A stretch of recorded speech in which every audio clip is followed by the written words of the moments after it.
Good evening to you, friends. Welcome to 9 News Now. I'm Greg Merriweather. We have new details tonight about plans for a federal crackdown on illegal immigrants in Louisiana.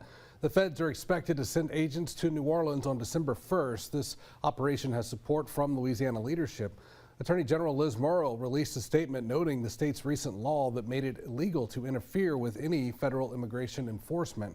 As for Senator Bill Cassidy, he says he wants to make sure agents are focusing on serious criminals. Today, he gave an example of that 64-year-old woman from Metairie who was basically plucked from her front yard while gardening. She had no criminal record, and she was later released with the help of Republican Steve Scalise.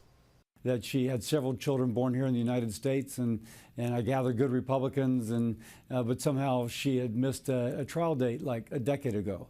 I don't know the details, but I know enough from the people, from the Republicans I heard from, and the fact that Steve Scalise's office intervened, to know that that was a situation in which it just seems probably not that what the American people want. So let's get rid of the criminals. All about that, though. Governor Jeff Landry also shared his support for the operation. We'll let you know what happens. The Salvation Army Angel Tree is back, and over 1,000 children in our area are waiting to be adopted for the holidays. There are a few ways you can help this year. You can find the Angel Tree at Holmes Building Materials off of Airline Highway. You can also adopt an angel online at the website there on your screen. It is angeltreebr.org. angeltreebr.org. You can also find gifts through Walmart's Angel Tree Registry. Those items will be shipped straight to the Salvation Army. All gifts must be dropped off by December 11th. And starting tomorrow, some groups in our community want to help you get ready for your Thanksgiving feast. There are turkey giveaways and Thanksgiving meal giveaways happening over the next 2 weeks. You can find a list of those events in the story on the 9 News app. Holiday lights also returning to the Burden Museum and Gardens. Our team was invited for a sneak peek of the light display. This year, they have several events planned, including a holiday market and a family night with storytellers and costumed reenactors. It officially opens November 28th, and tickets are available online. Let's get to your weather picture now and over to Dr. Steve. Hey, Steve.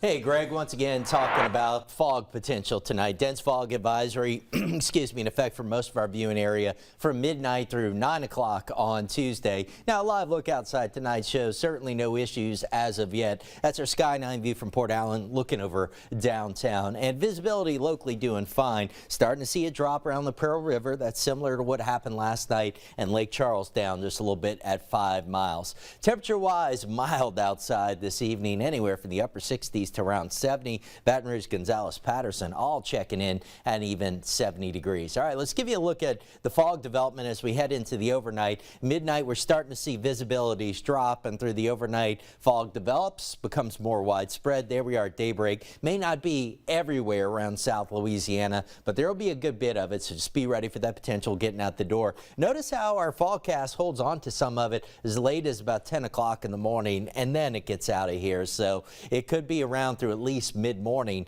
in some locations. Temperature-wise, start out in the low 60s, quickly up to 80 once the fog is gone. We'll go with a high of 83. We got all the way up to 85 in Baton Rouge today. We continue to give you a first alert to rain and storms potentially later this week. Pick up the European Thursday evening at 6. The rain's still out to our west, but watch. Start to see scattered activity by Friday morning at 6 a.m. That kind of continues into the afternoon. That's 3 o'clock Friday, and then that batch kind of moves on, but the front still kind of slowing down and approaching from the northwest. That'll probably at least keep the chance of a few showers going into Saturday. Now, right now, rain amounts look to be modest, generally coming in at a ½ inch or less for most of us into early next week, but certainly could be higher where we do get some storms developing.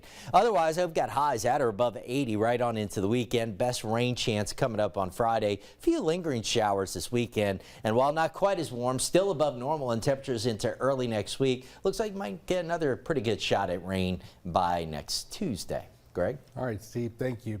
Coming up at 10, after a high-profile kidnapping of a local girl, experts are giving parents a lesson in protecting kids from potential predators who could be closer than you think. We'll have this story coming up. Very important.